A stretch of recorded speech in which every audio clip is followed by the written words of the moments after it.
we as people, we absorb a lot of things. We absorb behaviors and attitudes, and we will absorb how we process. We are a people that are very much, we cross-pollinate with behaviors. Like, there are a lot of times, like I always tell students, right? Like, you can tell me who you are, that's cool. But truthfully, show me your friends, and I can kind of tell you who you are, because who you surround yourself with will affect you, and you will begin to sing the same symphony of their song a lot of times. The challenge is for us as sometimes as students or young adults, we are around parents and systems of care that we didn't ask for and that we can't really get away from if they're not dealing and processing with emotions and traumas and just life skills properly.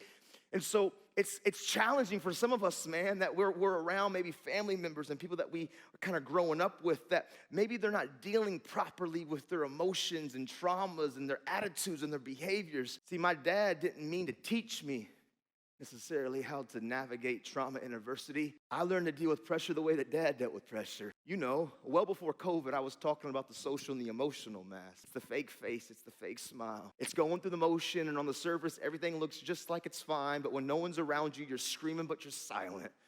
You're struggling, but you're quiet.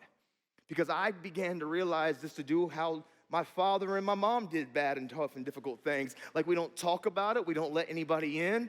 We isolate, we keep everybody at an arm's reach distance. And I think in a world because of the internet and we're more interconnected and we always are trying to find ourselves uneven intentionally competing and comparing, deep down in a lot of us, we find ourselves wanting to fit in with groups and crowds and cliques of people.